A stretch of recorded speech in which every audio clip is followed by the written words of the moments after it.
A live look here. Doha, Qatar, President Trump shaking hands, standing next to the Emir, Sheikh Tamir Ibn Hamad Al Thani, in the palace. The state dinner is getting underway. We will bring you live coverage here. It is day 2 of President Trump's Middle East visit. After he leaves Doha, Qatar tomorrow, he is heading to the United Arab Emirates. But there is a question mark. Would he also perhaps go to Turkey, where there are expected to be talks between Zelensky and Putin? We know Secretary of State Marco Rubio, who's in Doha tonight, will be heading over to Istanbul.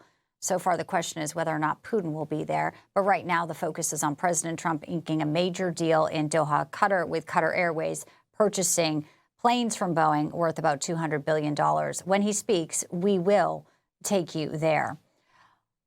We'll also talk a little bit about Iran, when President Obama, of course, negotiated the original Iran nuclear deal.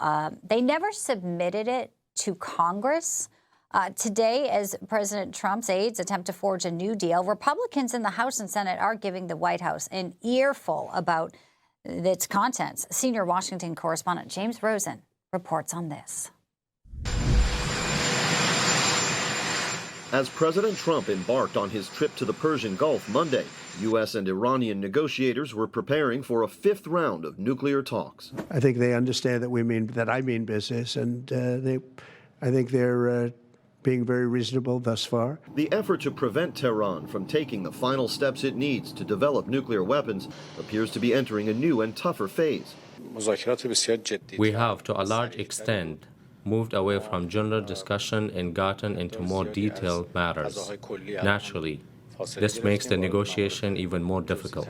Overseeing the Iran talks and much else is presidential envoy Steve Witkoff.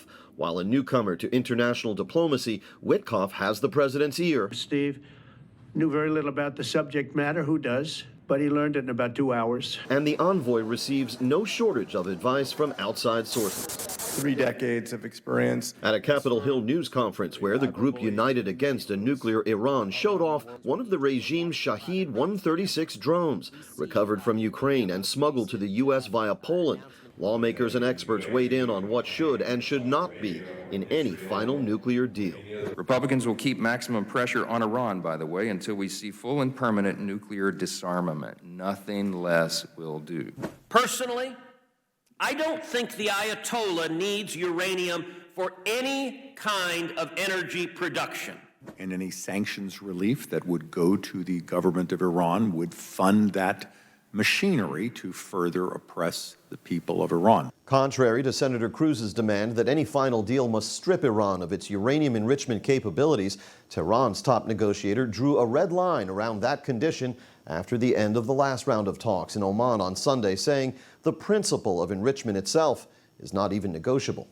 In Washington, James Rosen, Newsmax.